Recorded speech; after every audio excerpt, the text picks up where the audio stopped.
தமிழக அரசியல் களம் தற்போது அனல் பறக்க தொடங்கியிருக்கு. சட்டமன்ற தேர்தலை நோக்கி ஒட்டுமொத்த மாநிலமும் நகர்ந்து கொண்டிருக்கிற அந்த வேளையில் நிஜ களத்திற்கு இணையாக டிஜிட்டல் களத்திலையும் கணிப்புகள் களை கட்ட தொடங்கியிருக்கு. தேர்தல் வருது அப்படின்னாலே இது மாதிரி கணிப்புகள், தேர்தல் அரசியல் கணிப்பு எல்லாமே நடக்கும். அந்த வகையில் பார்த்தீங்கன்னா, கிரிப்டோ கரன்சி அடிப்படையிலான சர்வதேச கணிப்பு தளமான பாலி மார்க்கெட் இப்போது ஒரு சில தரவுகளை வெளியிட்டிருக்காங்க. இவங்களுடைய இந்த சமீபத்திய தரவுகள் அரசியல் வட்டாரத்தில் மிகப்பெரிய விவாதத்தை கிளப்பியிருக்கு அப்படின்னு தான் சொல்லணும்.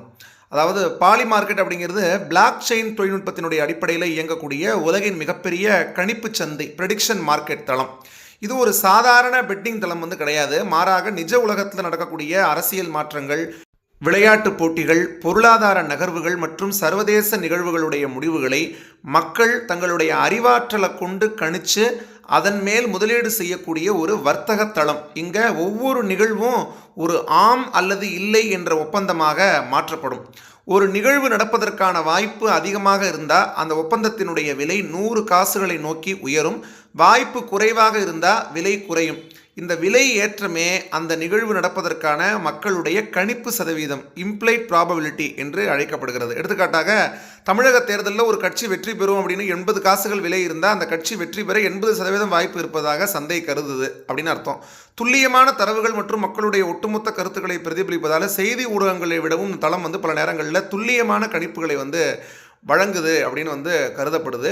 இருப்பினும் இது கிரிப்டோ கரன்சி மூலமாக இயங்குறதாலையும் சூதாட்டத்தன்மையை கொண்டிருப்பதாலையும் பல்வேறு நாடுகளில் சட்ட ரீதியான விவாதங்களுக்கும் இது உள்ளாகி வருதுன்னு தான் சொல்லணும். பாலி மார்க்கெட் அப்படிங்கிறது வெறும் கருத்து கணிப்பு தளம் மட்டுமல்ல, இது பணத்தை பணயமாக வச்சு மக்கள் ஒரு நிகழ்வினுடைய வெற்றியை தீர்மானிக்கிற வர்த்தக தளம். இதன் தற்போதைய நிலவரப்படி ஆளும் கட்சியான திமுக அசுர வேகத்தில் முன்னேறி வருவது தெரிகிறது. அதாவது யார் கையில் எத்தனை பர்சன்டேஜ்னு பார்த்தீங்கன்னா, திமுக 78% வெற்றி பெற வாய்ப்புங்கிறாங்க. சுமார் 45% அதிரடி உயர்வு.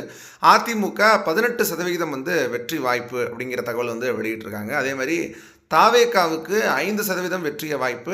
மற்ற கட்சிகளுக்கெல்லாம் 1% குறைவான வாய்ப்பு அப்படிங்கிறதும் அந்த கருத்து கணிப்பில் தெரிய வந்திருக்கு. இதில் ஆச்சரியமான விஷயம் என்னென்னா, திமுகவுடைய வெற்றிக்கு எஸ் அப்படின்னு பந்தயம் கட்டுபவர்களுடைய எண்ணிக்கை எகிரிக்கொண்டே போவது தான். ஒரு பங்கினுடைய விலை 81 காசுகளாக வர்த்தகமாவது மக்கள் மத்தியில் திமுகவினுடைய வெற்றி வாய்ப்பு 81% உறுதி அப்படின்னு டிஜிட்டல் உலகம் நம்புவதை காட்டுகிறது.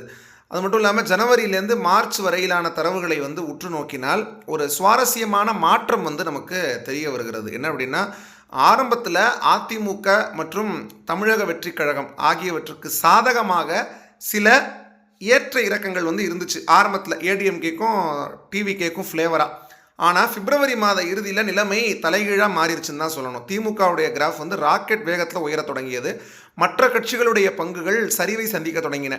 இந்த திடீர் எழுச்சி தற்போதைய ஆளும் தரப்பிற்கு டிஜிட்டல் வர்த்தகர்கள் மத்தியில் இருக்கக்கூடிய பலமான நம்பிக்கையை வெளிப்படுத்துகிறதுன்னு தான் சொல்லணும். ஆன்லைன் கணிப்புகள் அப்படிங்கிறது மக்களுடைய தற்போதைய மனநிலையை பிரதிபலிக்கக்கூடிய ஒரு கண்ணாடி மட்டும்தான்.